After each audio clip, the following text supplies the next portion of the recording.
Welcome to the Libra Lounge with Keisha podcast. I'm your host, Keisha. Producer James is here in the studio.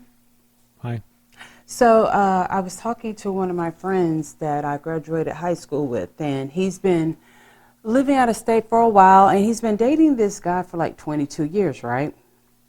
And the guy is like some kind of entertainment attorney and basically supports my friend and everything that he does, right? So I follow this guy on Instagram, and he always posts on his IG stories like all these like crazy, like fun, really cool, like any concert that goes through LA, he's at it. It doesn't matter how big or how small the performer is. I'm like, God damn. So I always try to zoom in to see if I see my friend, and so usually I don't. I'm like, okay, he's not on there. So anyway, we were catching up, and I was like, well, how's everything going? He was like, oh, good. I was dating this girl. What? Huh? Go back. Like, you can't just slide something like that into a conversation and just, keep on going on. What do you mean you were dating a girl for a few months? He's like, yeah, actually, I'm dating two girls. And I'm like, okay, wait. If you've been together with someone for 22 years, that's basically your spouse. Like, that's just your husband without any of the paperwork or anything like that. He's like, yeah, just, I get bored really easily, so start dating a 23-year-old girl. Really? Okay. And the other girl is 29. So you're trying to be a dad because those bitches are basically extremely fertile. What the hell are you trying to do? He's like, oh, I don't know. Just, they're really nice and, like to go out with them, have fun. He's like, but I don't know, just I can't settle down sometimes. So he goes, every once in a while. I'm like, maybe I should go home by 9 o'clock, just do a dinner, go have a sip of a drink, go home, relax. And I was like, so you mean act normal, like our age? Because that's what us 45, 46-year-old people are doing. We're not dating three people at the same goddamn time. And I'm like, how do you do it? He goes, well, I'll stay a couple of weeks over one's house. I'm like, oh my God. Then I'll stay a couple of weeks over the other's house. Then I'll go back home. And I'm like, so what do you go home for? He's like, take care of the cats, wash my clothes. And I'm just like, do you even hear yourself talking? You're talking to me like this is just a normal conversation. I said, so he goes, I don't really feel my age, but then every now and then I'll like roll an ankle or something will hurt when I sneeze. I said, that's called age. Like age, you're living the life of a 20-something-year-old, but you are in the body of a 46-year-old man. What the fuck are you doing? He really described that like he was going to college. Like, I'm at college for a few weeks. I come home, I do my laundry, I feed the cats. Like, yeah, and then he was saying that, he had his boyfriend saw like a picture on, I don't know if it was Facebook or Instagram or what, and it was of my friend he took one of the girls home. He brought one of the girls home back to Texas for Thanksgiving and Christmas, and his boyfriend was like, what are you doing? What, you took her to meet your family? He was like, yeah, no big deal. I said, wait a minute. Taking someone to Thanksgiving is not a huge deal. People take friends or invite friends over for Thanksgiving all the time. I said, but Christmas? That's when couples get engaged. That is for family. Like, hey, everyone, meet my new boyfriend, meet my new girlfriend. This is my new fiance. We just moved in together. We're thinking about getting married next year. I was like, he goes, well, I don't want to do any of that. What? Then what do you? This one girl is 29 years old. What do you think that this is leading to? And he was like, I don't know. She's thinking marriage, a house, and kids. She's 29. In her head, her biological clock is already ticking. I was like, you're going to be a dad by the end of next year if you don't go get a vasectomy right now. It's like, you don't have to worry about this shit with your boyfriend. And I said, better yet, your boyfriend is a fucking attorney. Why would you mess up your bread and butter? I don't understand it. And he's like, yeah, I did get in trouble at our apartment complex because I was, sneaking girls over and having sex with them at the pool and then leaving all of our wine bottles. I'm like, so basically the apartment manager went up to your boyfriend and said, can you please tell your son to stop fucking girls at the pool and leaving behind all the paraphernalia? I was like, you need to get your whole entire life together. He's like, yeah, he's like, it's just so fast paced out here in California. You know, you just get so used to it. He goes, it was weird. I went home and he was like, man, I'm sitting on grass and I'm drinking a White Claw. And he goes, and all of a sudden I just fell asleep. I said, yeah, because you weren't there hoeing and tricking and things like that. And you were touching Mother Earth instead of like every piece of ass in LA. Like, you need to, I said, it's clear to me, you need me to make a trip out there to come and save your entire life before you fuck it up. You don't fuck up shit with an attorney. Who's paying all your bills? You don't fuck it up, and you sure don't piss him off. No, you're screwed on both. He's like, and every time I'm like, he goes out to go to take out the trash, and he'll send me a text, what are you doing? I say, yes. He needs to have a chip inside of you because he doesn't know. He goes, I'm like, does he go? He goes, oh, yeah, he goes up Tuesday, Wednesday, Thursday. He plays dodgeball. He plays kickball. Normal things. He's part of clubs. That's what we do when we're in our 40s. We have bunco clubs. We've got, wine tasting clubs and things. You have a relationship with 3 different people in 3 parts of the vicinity where you live in. I'm like, this just makes absolutely 0 sense to me at all. And then I'm like, why can't you find like an older girl, like one in her 60s? He's like, you know what? That's a good idea. I am kind of close to Beverly Hills. I'm like, yeah. Sorry, you guys. That was the cat. I'm like, yeah, find one of those. Like, I mean, they're not even cougars when they're in their 60s. I don't even know what you call them. Near death. I don't know what it is. I'm like, you need one of those bitches who's rich and will take care of you. I'm like, she's probably got like her main house and like a side house. You could go live in a side house. And, he's like, now you're really, I'm like, I'm coming there. You need me. You need me in your life. So. Intervention time for sure. Yes, it is. So if you're a friend of the Libra Lounge with Keisha, which I hope that you are, it is time for the gab. We know she has a really big mouth, which sounds kind of dirty, and that's probably true too. Let's gossip. The Gab with Keisha. So I was on TikTok, and this happened within the last couple of weeks or so, right? So there's this internet sensation who everyone is calling her the real JunieBJones. And I have to agree with that title because JunieBJones is a thug, and so is this little girl. So I don't know. I don't even know if this was in the States or wherever it was, but there's this little girl. There's this little white girl. To me, she looks like she's about 8, but everyone's like, no, she's about 10. Anyway, she's young enough to have on a big, puffy, pink fucking jacket and her hair in a ponytail with a bow. So she's a little kid. She's in elementary school. So we see this little girl like going down an escalator, and we see 2 grown men behind her. So we're really not just sure what exactly that means until we see this little bitch hop over the escalator slide, run up. I mean, to me, if somebody is running up an escalator, you got some strength and endurance. You are on a fucking mission because that shit, you can easily fall, hurt yourself. The gravity is pulling you down and you're going up. So this little girl goes up to a group of, to me it looked like grown-ups, but apparently it was teenagers, right? And all of a sudden we see a scuffle. And I'm like, what the fuck is, what is this? So come to find out, this little girl, JunieBJones of the hood, had just gotten caught stealing out of a store, right? And apparently one of these teenage girls reported her to mall security. So mall security goes up to her. They take the clothes out of her bag, and they were like, I don't know. I don't even know where they were taking her at. I don't know if they were like, you're kicking you at the mall. We got to find your mom. You're getting arrested. We just don't know. All we know is that after the teenage girl snitches on her, JunieBJones runs up the escalator, goes through the midst of people who are 10 feet taller than she is, goes up to the girl who snitched on her, pulls the girl's hair down so hard that she brings the girl down, damn near down to the ground. And everyone was like, oh my God, the girl is pulling her hair. Imagine you getting attacked by a gremlin. First of all, you don't know what the fuck is going on. You're like, how do I get away from it? I don't want to get water on it. Like, what is going on right now? I can't fight her because she's literally a kid.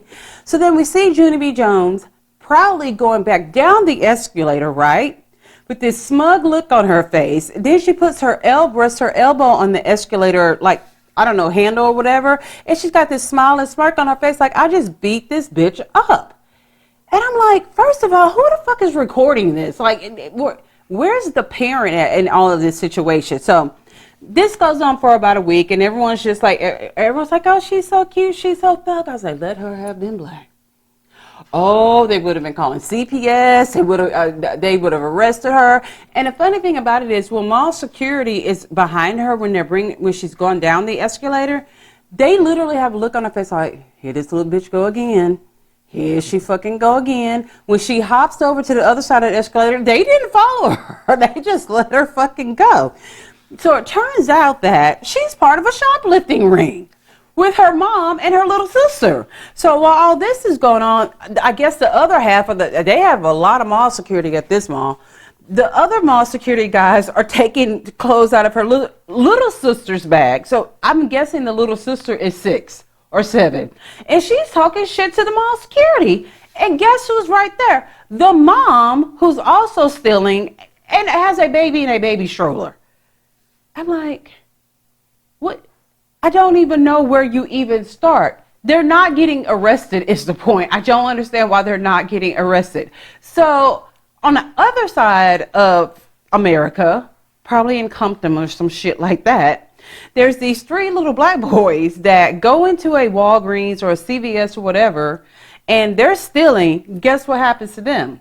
They literally shut down CVS. I mean, the gates come down, so, like the alarm system is activated. They're like, we're not letting you little Negroes out back into the street. Where JunieBJones done stole some shit, helped her sister or mom steal some shit. Like, they had a business going on. That's some Oliver Twist shit right yeah, there. she literally not just stealing. Then she goes and physically beats the hell out of a teenager girl. I'm like, tell me how this makes what I don't. People say there's no such thing as racism. I'm just saying. Look at the difference in the situations. They did not close down the mall. The security guards were like, well, do whatever the fuck you want to do. Police were not called. Like, nothing happened to this little girl. And no wonder why she was walking down the escalator all happy and proud. She's like, I'm white. Ain't shit gonna happen to me. I got this. I'll be back tomorrow doing the same shit. And then the thing about it is, this wasn't their first time doing it at this mall. They do it all the time. They are mall regulars who come there to steal.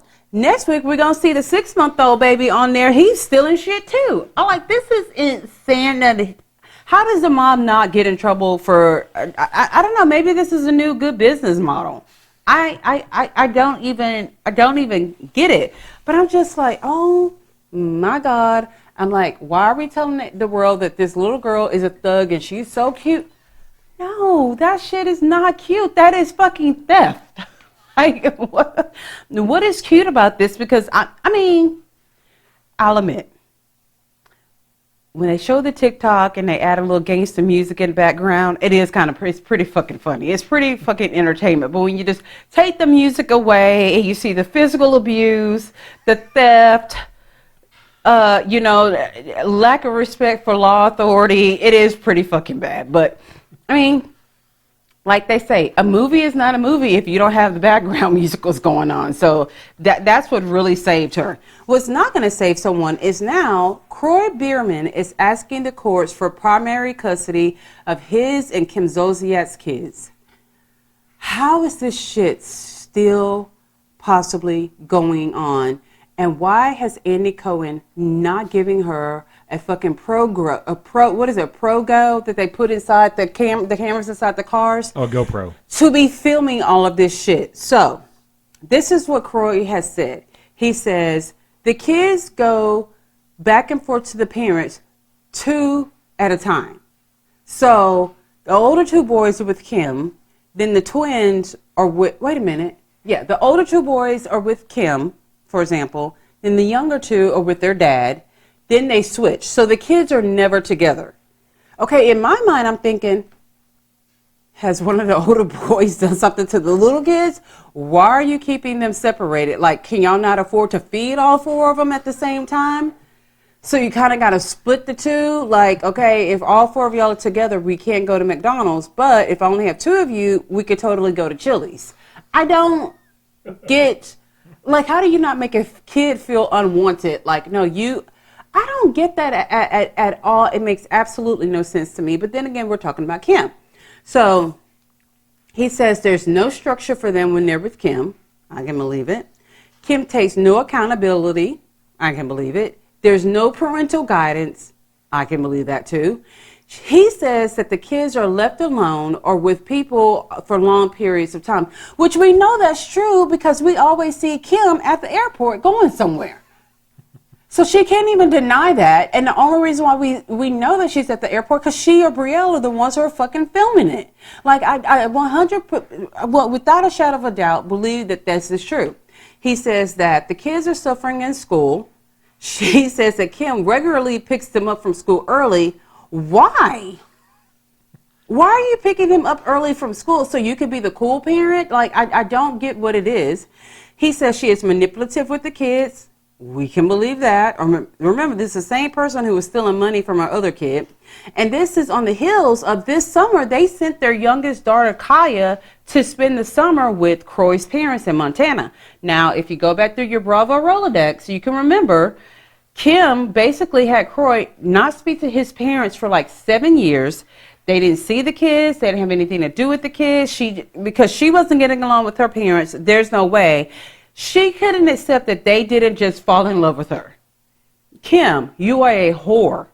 And you told the world you celebrated being a whore on national television. And when they met you, you were wearing synthetic wigs. What did you think these are people that grew up on corn and mashed potatoes in Montana. What did you think they were going to say when they met you? So he has said, like, I don't know if it was zero contact. Maybe since, all the relationship stuff started going bad, I think he did reach out to his parents like, okay, you guys were right. She stole all my money. She keeps having all these kids. She's still wearing a wig. Like, I get it. You guys were right. So he says they both collectively agreed to send Kaila to spend the summer in Montana due to her fractured relationship with Kim. Kaila probably said, look, bitch, I was on tardy don't be tardy too. Where's my fucking checks at? Are you stealing my money as well? And can you imagine, Kim, you're a little girl. I think those twins are like, they're between 10, they may be just like 10 or 12. I can't, she has so many kids. It's really hard to like remember their ages. Can you imagine you're a little girl and Kim is your mom and you go to school and every mom fucking has told their kids how your mother was a whore and dated Big Papa and stole money and has a gambling problem? Yeah, I'm thinking that would fracture the relationships up. I mean, shit has to be pretty, we knew things were bad, but we kind of assumed maybe they were shielding the kids from all of this, but they're not because Kim don't care. She does not care. This is actually a scary situation. And of fucking course, Kim says none of it is true. Of course. Really big. Come on now. So I saw the funniest shit. Journalism has gone down so bad that people are so quick to want to post a story that they don't even fact check themselves. Like, I didn't even think that it was legal to report false stuff and also say that you are a journalist. Like, when did that start happening? For example, I saw this article and it was about something about Destiny's Child. Maybe it was when Destiny's Child was performing and Michelle Williams fell. So they're talking about that and they have a side-by-side photo of Beyonce and Michelle Williams. Unfortunately, it's not Michelle Williams from Destiny's Child. It's the white actress, Michelle Williams, the one who used to be, what was the guy that played in not Dark Knight? Oh, Heath Ledger? Heath Ledger. Yeah. I'm like, how the fuck do you get that so incredibly wrong? And then you actually, you post the story and you still post, did no one in the workplace know the difference between the Michelle Williams? I don't even get what people, it's just like, I'll post anything. Once upon a time I thought you got like sued for doing shit like that, but I guess not. Anyway, we have one question for Questions with Keisha. The listener says, your podcast always makes me smile. Thank you. Thank you for the laughter. You're welcome. And the question is, it is often said you only live once, so live life to the fullest. My question is, how do you balance living responsibly, taking care of your health, finances? Well, I don't take care of my finances. I don't know where you got that shit from. Etc. And living in the now. Life's too short not to eat cake or go on that bucket list trip, etc. Well, first of all, I'm never going to miss out on cake. I don't know if you like anyone who's been listening to me or listens to me on Pete Shade knows that I will go gay for a piece of cake. I will totally play gay for a piece of cake. Yeah. We had anniversary cake the other day. Yeah, we did. Like, I feel like cake is dangerous to me. And I know this question is not about cake, but since it was brought up, like, you can win me over with cake. And let me tell you, it doesn't have to be the fanciest of cakes. It could truly be a yellow box cake with chocolate icing, and I will marry you for a day. I won't sit there and eat the whole pan all fucking day. But back to the question, how do you balance things out? It's a lot better than it used to be. And I think just my approach on things, when you have a chronic illness, you just kind of it takes you a while to get used to how everything has changed, and you have to accept that things are just not how they were once upon a time.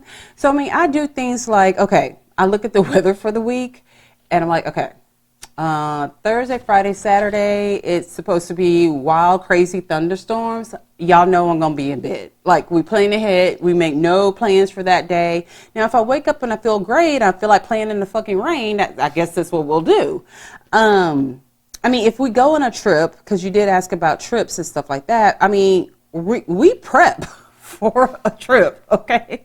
Like, the day or two before we know we're flying out somewhere, I don't do anything. I'm like, it is just total, it is like a vampire being put in the ground. It's kind of like on, what was the movie, what's the one with Kate Beckinsale?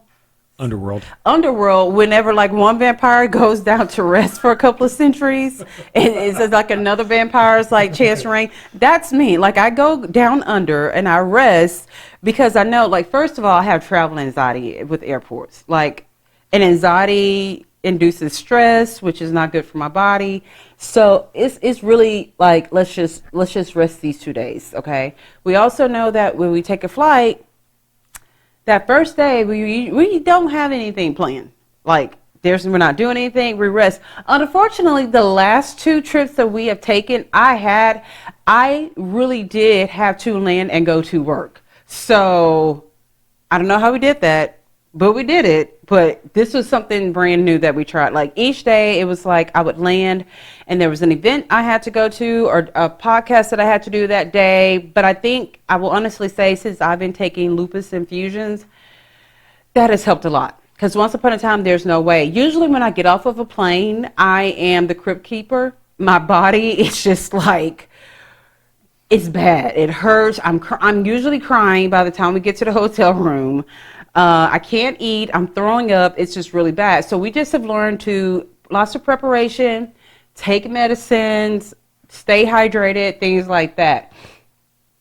As far as taking care of my health, I mean, like I said, things have been so much different since the infusions, but it's usually like, look, if I've got something planned, I know that day before I don't need to wilding out. Like, I just don't. Like, I need to preserve all of my energy, all of my strength for this event. I mean, once upon a time, we used to not even really make plans because we're like, this bitch gonna be sick, she gonna fuck up the whole trip. But I haven't fucked up a trip in a very long time. I mean, usually 90% of the things that I have planned here lately, I actually can fulfill them.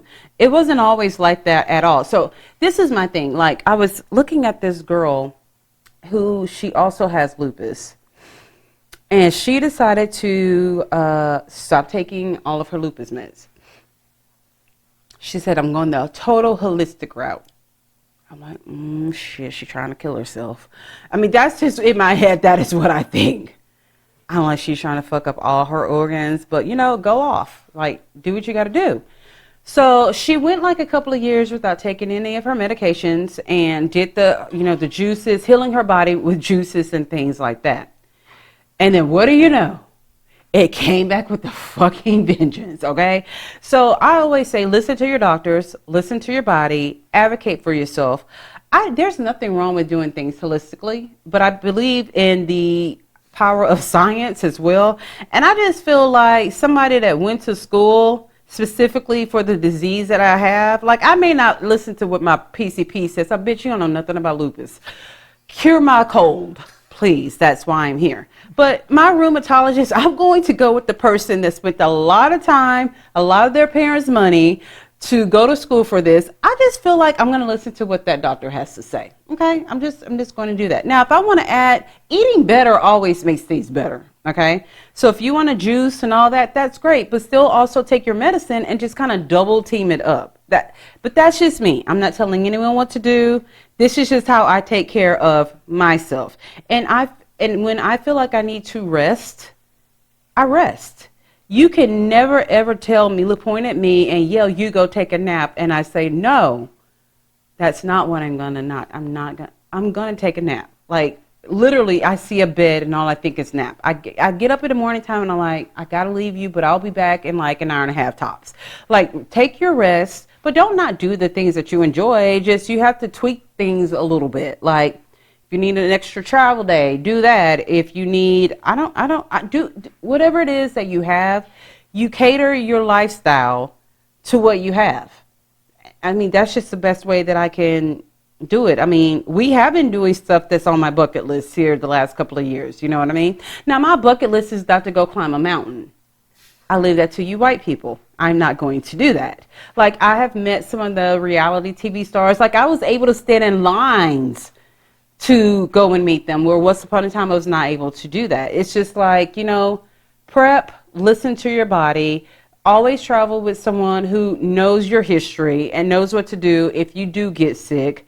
Don't go with your bobble-headed friend that's just going to drop you off at the ER. Go do what y'all had planned done, then to call your spouse to fly up and come get you. Don't go with that person. Go with someone that you trust and someone who's also not going to make you feel bad if you're not able to do something, someone who's pretty understanding. So that's pretty much how I balance it. I don't know if that helps. Oh, that financial part, I mean, if y'all don't know by now that I am too fucking immature to be over any finances at all. It is either are we rich or are we poor? That's all I want to know. And can I spend as much money as I want to spend this week or not? That's pretty much fine. If you are worried about your finances, get with a partner or a financial advisor who's good with money. That is not me. We will both be broke and live in a house full of puppies who we can barely fucking feed.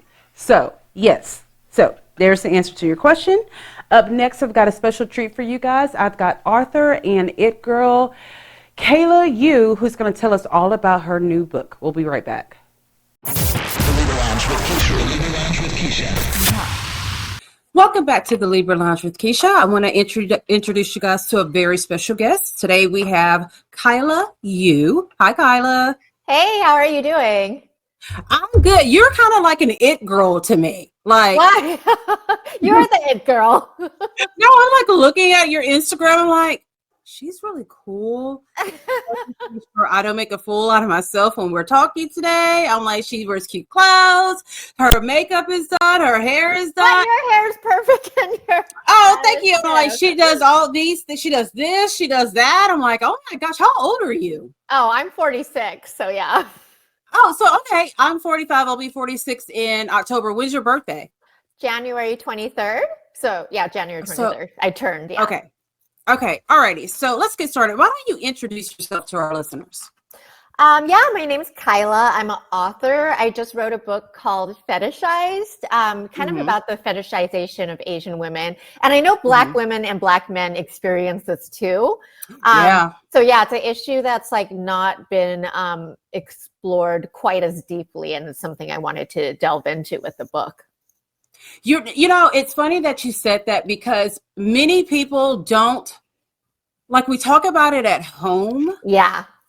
But we don't really, and it's sometimes in small social circles we'll talk about it, but I think it's one of those subjects that people are afraid to talk about publicly because of ridicule. And I find it so offensive when people say, well, that's not true. And I'm like, it is true. So do you, I think it was very brave of you to write a book about that. What was your big motivation behind it?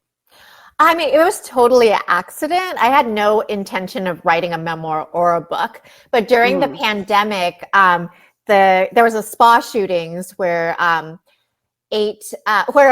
sex addicted white man went and shot up a bunch of spas that he frequented, like massage parlors, and he killed 8 people, and 6 of them were Asian women. And then the media tried to claim that it was not racially and not sexually motivated, but all the Asians knew it was. So then I was like, oh, we need to talk about this. And then also when I was in my 20s, I played into it. You know, I thought, oh, there's a compliment. Men love me. When I was like in high school, nobody asked me out. So it was like, oh, well, I'm going to take whatever attention I could get because I was invisible when I was growing up. Yeah, I get it. And it's really hard when you're around a group of people and you feel like no one sees me and you don't understand quite why. And sometimes it can come from intimidation or it's something that's so different. But for us, it is like, I'm not good enough. Yeah, always. Yeah. I think as minorities, you're always like, why am I not different? good enough. Yeah. Yeah. So let me ask you, what do you think is the root behind women of color being looked at as fetishes? Well, in my book, what I delve into is that it has a lot to do with colonialism. And this has affected Black women differently. But for Asian women, there's been decades, hundreds of years of military conquest, the Vietnam War, the Philippine-American War, World War II, where Japan was defeated. And after all of these wars, after the soldiers were fighting, the government rewarded them with women's bodies. Basically, there were military setups and then prostitution sprang up to accommodate these soldiers. And it was called rest and restitution, and the soldiers called it rape and restitution as a joke, like a haha. So not funny at all. Yeah. And they used to call Filipino women, when they were stationed there, little brown fucking machines powered by rice. And this was a known saying that everybody knew. Yeah, like people still say it to this day. Like they'll print it on T-shirts as a joke. So this is how Western men first encountered Asian women as prostitutes. And then they're not meeting everyday Asian women. They're meeting somebody that sprung up to support them. But that's where the stereotypes kind of originated. It's very good to hear. Like, I know the Black experience, but we all know that women of different cultures experience it, but for some odd reason, we don't come together and talk about it. It's like, well, no, this is my experience. My experience is more important than your experience because of this, and that. And when we come together, it's like, no matter how it started, we're still all having to deal with it. I mean, daily. Sometimes, you know what I mean? It's a tool of, like, say, white supremacy. And I want to clarify, I'm not angry at white people. I'm not trying to call out individual white people. This is the structure that is a problem. And this harms white people too, because I don't think all white people want to live up to these beliefs. But it's a structural thing of white supremacy to keep minorities separated. So we're spending all our time fighting against each other when united, we could be so powerful. Right. I agree. And, and I am guilty of doing that myself. Like, I will hear someone of a different race speaking about their story of like oppression and things like that. And I'm just kind of like, well, I think my story, because it's my story, is more, you know what I mean? We each, because Black people will quickly say, well, we were brought here to be slaves and we built, help build this country. But it's all still, it is oppression, no matter what the root of it, what it is. And I'll say this, we talk on this show, we do talk, it's very comedy based. We talk reality TV, we talk pop culture, but I'm very open about discussions of race, which my husband is white. So, you get like two different perspectives of it. So let me ask you, what is the difference between being seen as a fetish and just being seen as exotic? Because we hear that exotic term attached onto things sometimes, and I'm like, do you really find this person to be exotic, or is it really just a fetish for you? I think when you're using the exotic word, it is fetishy because it's like calling out this woman that you like because she's different from the norm, which is a white woman. So anything different from a white woman is exotic. Yes. And it automatically pits white women against the other ones. So now the women are fighting, Yes. So it's all a way, I think, of separating. And we all need to be coming together is really the answer. Yeah, and it's so weird how we don't. And I think you stated it perfectly, because we see each other as competition. Because you know we what have I mean? limited resources. The way the structure is set up is that we as minorities get limited resources. So then we think we have to fight each other when we should be, questioning the structure.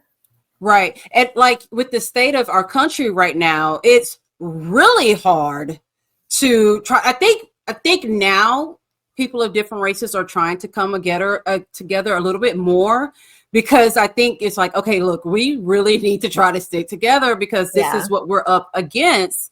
And it's sad that, it took such an extreme thing to happen for us to realize that we should be celebrating each other. Absolutely. I'm one of those people. I'm like, if I see a group of people and it's a friendship group and everyone looks alike, I'm like, because with my friendship groups, I'm like, we're all different. Like one of my best friends, she's half Thai, half Italian. And our running joke is, how many people asked you, did you speak Spanish today at the airport? Because people always think that she's Spanish. You know what I mean? She's like, I'm just going to start wearing a shirt that says I'm Asian. Like she never says I'm half Italian. She's like, I'm Asian. I'm like, okay, girl, we got it. So I watch a shit ton of reality television. Me too. And we see these shows about, people trying to find a spouse. And I think we get so caught up in like it being so ridiculous and kind of funny. But there are these men who are seeking women. And with some of these shows, it is mostly, I will say, Asian countries. And then I'll say maybe African countries to find a wife. But my thing is, why do you think that Asian countries are so high up on that list and it is mostly white men who are seeking a wife from those countries? Well, yes, because there's a clear power dynamic just financially. Like they're sometimes going to these more third world countries where women are just trying to survive. And then the power of the dollar is like what they're using. This is what a good example of it. There was this video that went viral on TikTok. It was like a 60-year-old white man, and he was like giving advice to what we call passport bros who like to go to Asia to pick up. So he was saying, hey guys, you can go over to Asia and get a hot young thing. This is how you do it. And don't worry, like in 3 or 4 years, she'll probably get sick of you and like leave you, but you'll just find another hot young thing, Jeez. So it's like treating them as disposable, interchangeable objects, basically.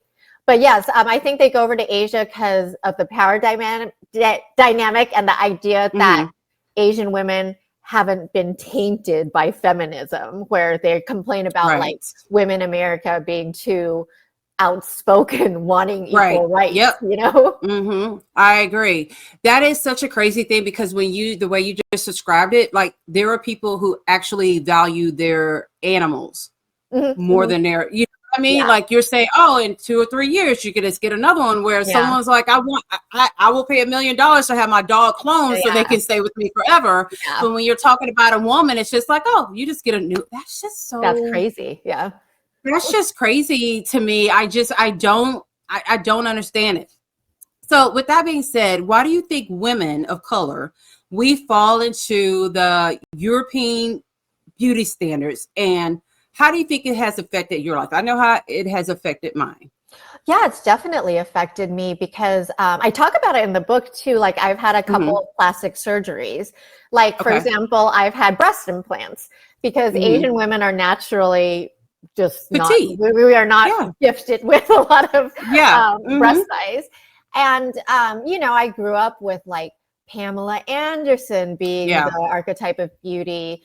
And here's the thing, I don't regret getting my breast implants. I'm actually very happy with them, but I do recognize that it's under this Western structure that I think I have to get them, Right.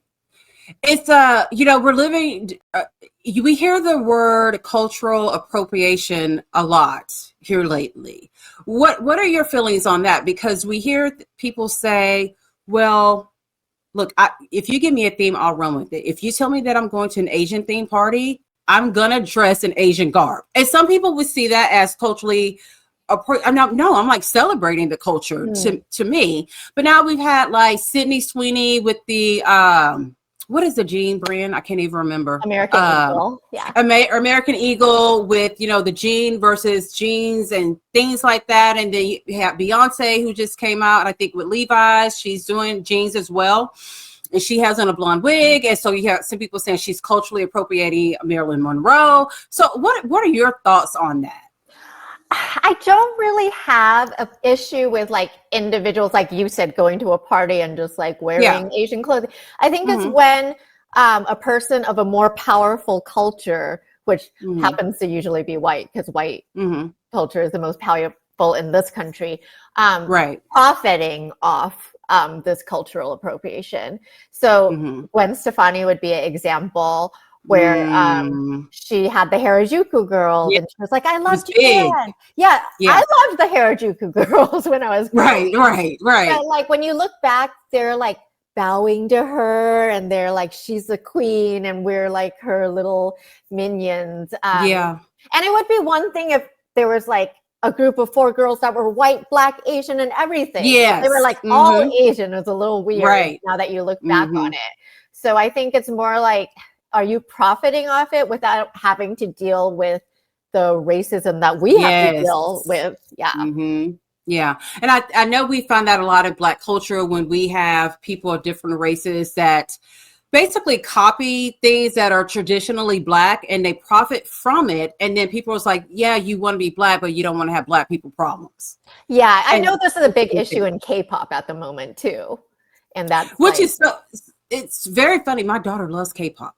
She's 23 and she's loved the whole culture. Like she can sit down and tell you everything from the oppression to the rise to K-pop. Oh my gosh, everything. But she's like that about all cultures. She's just like, and she wants to learn. She goes, I really like this. Therefore, I need to study this. Where did this come from? That's how it should be. Yeah. I agree. I agree. If I'm going to take on the aesthetics of another culture, I should know everything about it. Right. And then it wouldn't be appropriation anymore. Right. I agree. And I don't think that people really realize that. You know what I mean? I mean, for example, you have blonde hair. Some people would say you're culturally appropriating white people. And then for me, I'm like, okay, there are Asian people who do have blonde hair. You know what I mean? There are Black cultures that do have blonde hair. Some people say that other races shouldn't wear braids and things like that. I'm like, I don't care. Like, I mean, I don't, because I'm going to wear hair extensions and I don't want someone to say like, you're culturally appropriate. Like, no, this is just what I like. Yeah. This is just what I really, really like. So do you feel like with being such a strong powerhouse for getting this information out, what kind of backlash have you received? Oh, definitely gotten that from trolls. Trolls are like, oh, well, you're blonde, so who are you to speak on Asian fetishization? You're trying to be white. Which, like, with the blonde hair, I never chose to be a blonde. I think I went to the hairstylist. I was trying to go golden brown, black to golden brown. And he just happened to accidentally dye my hair blonde. Blondish. It was still not as blonde as it was today. But the reactions I got, just like walking into everywhere, people like, oh my God. So in a way, it was like I was trying to separate myself from looking Asian because like Asians are seen as like shy little model minority. Right. And now I was like, oh, well, I don't look like everybody else and I'm trying not to be invisible. So these are all unconscious choices, of course. But I actually forgot your question. No, I answered it. Yeah. I know you go into things within your family. how has your family, are they supportive of you, sharing your story? Because I mean, you talk about, coming to America, family issues, how you were brought up, how you were told to be quiet, to be this, to be that. And then you also go into, your sobriety and things like that. And sometimes I know with black families, it's like, you don't talk about that. Mm-hmm, You don't talk about what goes on in the family. No one else needs to know. You keep it in the house, all of the house secrets, So Yeah. how is that for you? It's tough. My poor family. I mean, they know about it all, but Right. it's hard because I need to be able to speak my truth, and I they're know. so understand. My family is very understanding of it. Good. But I can't imagine, how it would feel to be on their part with no I know. agency over what I'm going to say. I try to represent everything real, like I say, my parents were very strict with me, but they did love me unconditionally, and they sacrificed everything for me. So Right. I try to like balance it by, giving both sides.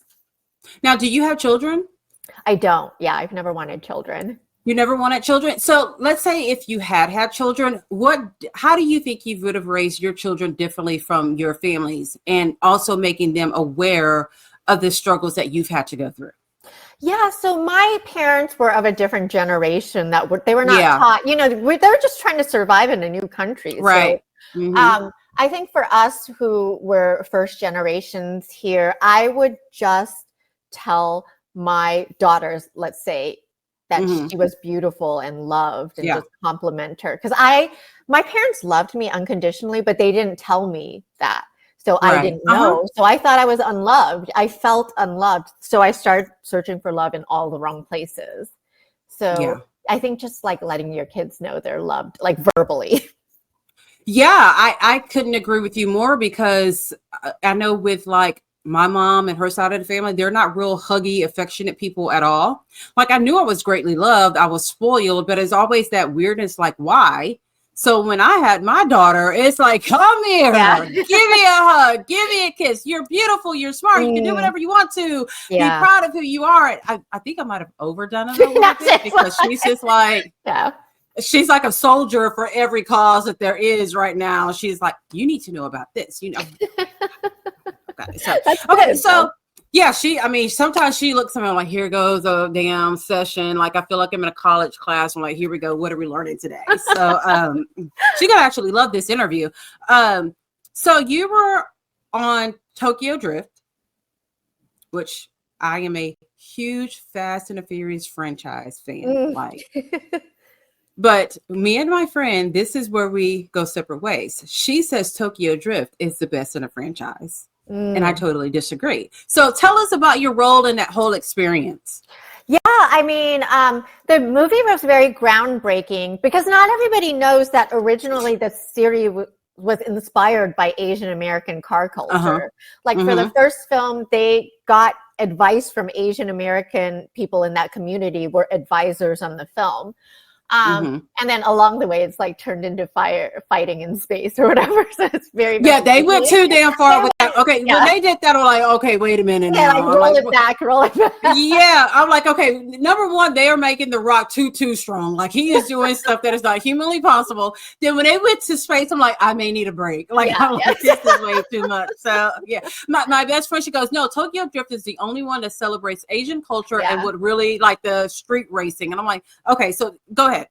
Yeah, so it's basically that. It was still a little bit of the white savior trope, because it was still like the white guy went to and the Asian guy was the villain, even though this is the people who originated the subculture.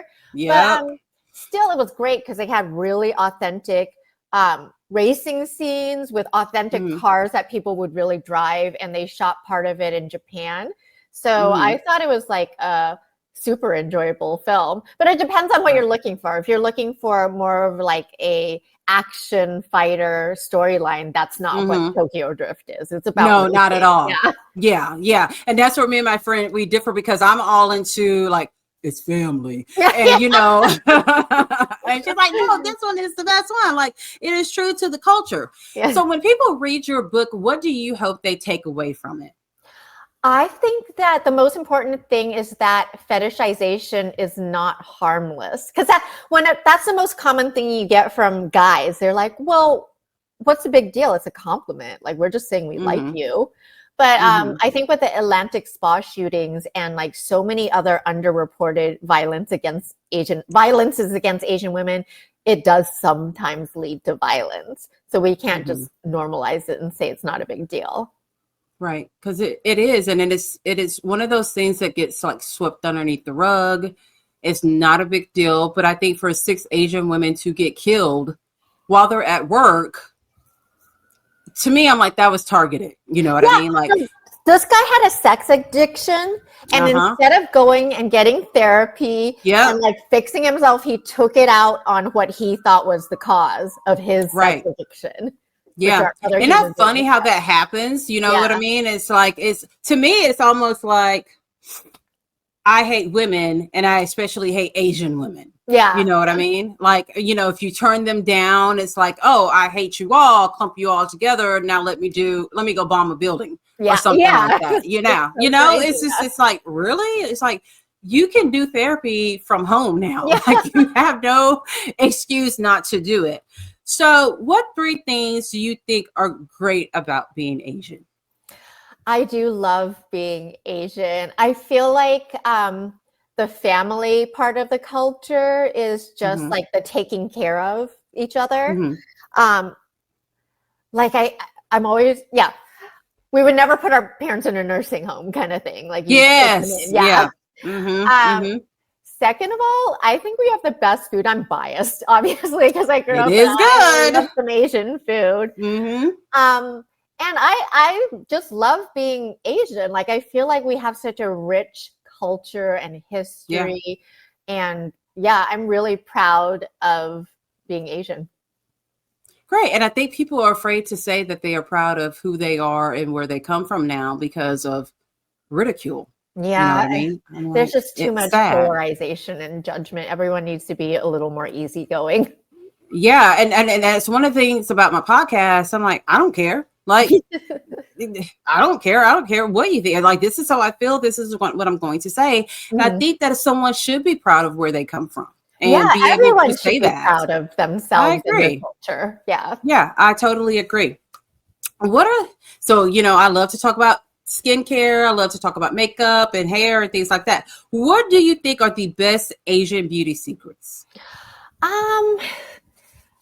I think drinking a ton of water is the simplest. And I don't know if that's like an Asian specific beauty secret, but also I just love like Korean beauty products. Not only are they like so fun, they're so girly. They make you want to just like do it. They're like so personable, I guess, in the packaging.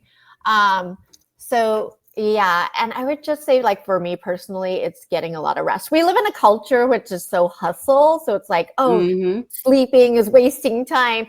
I like a good nap in the middle of the day, and I'm not about that. I think we need it. Yeah. If people like look at taking a nap.